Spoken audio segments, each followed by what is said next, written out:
बिहार का चुनाव आने वाला है। बिहार की जनता वोट डालने बिहार लौटने लगी है, लेकिन वोट डालना जितना जरूरी है उतना ही जरूरी है ये जानना कि भारत में कौन सी संस्था चुनाव करवाती है और उसके पास कौन कौन सी शक्तियां हैं।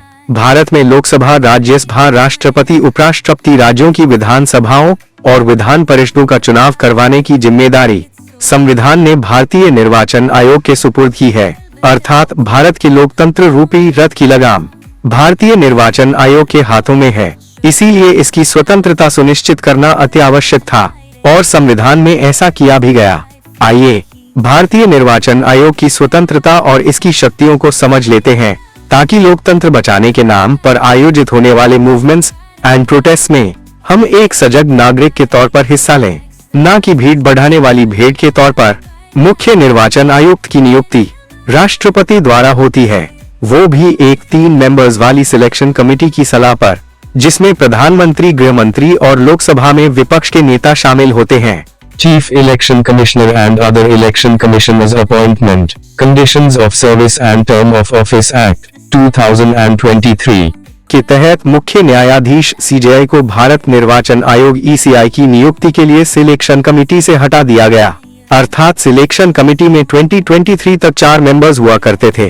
आपके अनुसार सिलेक्शन कमेटी से मुख्य न्यायाधीश को हटाने के पीछे क्या मोटिव हो सकता है? कमेंट बॉक्स में जरूर बताएं, क्योंकि रायशुमारी लोकतंत्र की रीढ़ है। भारतीय निर्वाचन आयोग एक मल्टी मेंबर बॉडी है, जिसमें एक मुख्य निर्वाचन आयुक्त CEC और राष्ट्रपति जितने चाहे उतने अन्य आयुक्त होते हैं। फिलहाल मुख्य निर्वाचन आयुक्त के अलावा 2 अन्य आयुक्त भी हैं। मुख्य चुनाव आयुक्त का कार्यकाल होता है 6 साल या 65 वर्ष की आयु तक, इनमें से जो भी पहले हो।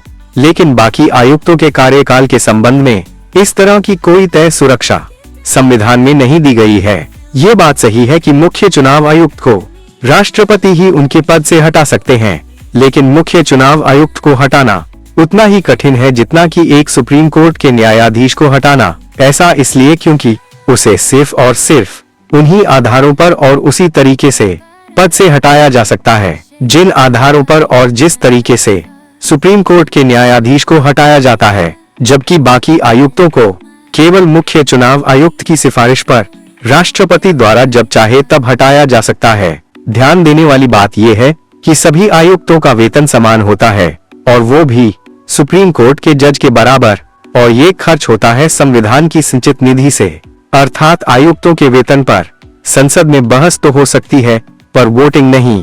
सभी आयुक्तों का केवल वेतन ही बराबर नहीं होता, बल्कि शक्तियां भी बराबर होती हैं। भारतीय निर्वाचन आयोग में हर फैसला बहुमत के आधार पर लिया जाता है, अर्थात चुनाव आयोग की तरफ से आने वाले फैसले को सिर्फ मुख्य चुनाव आयुक्त का फैसला मानने की भूल मत कीजिएगा।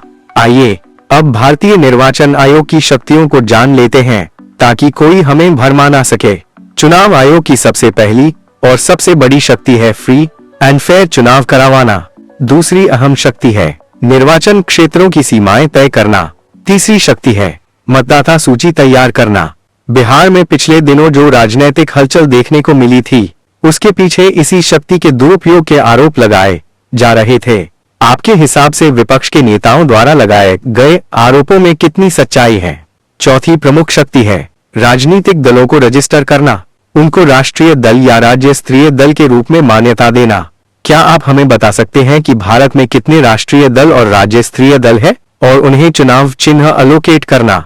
इसका मतलब ये हुआ कि भारत में राजनीतिक दलों के पास जो चुनाव चिन्ह जैसे हाथ का पंजा, कमल का फूल, साइकिल, हाथी इत्यादि आप देखते हैं, वे उनको चुनाव आयोग ने ही अलोकेट किए हैं।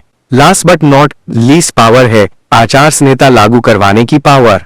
चुनाव आयोग की इन शक्तियों से साफ जाहिर है कि यही वो संस्था है जो सुनिश्चित करती है कि भारत में लोकतंत्र आचरण का उत्सव बने, न कि सिर्फ काठ का घोड़ा बनकर रह जाए। दुनिया के सबसे बड़े लोकतंत्र को सबसे मजबूत लोकतंत्र बनाने के लिए आपके हिसाब से चुनाव आयोग को और कौन सी शक्ति दी जानी चाहिए? कमेंट बॉक्स में अपनी राय जरूर शेयर करें। धन्यवाद।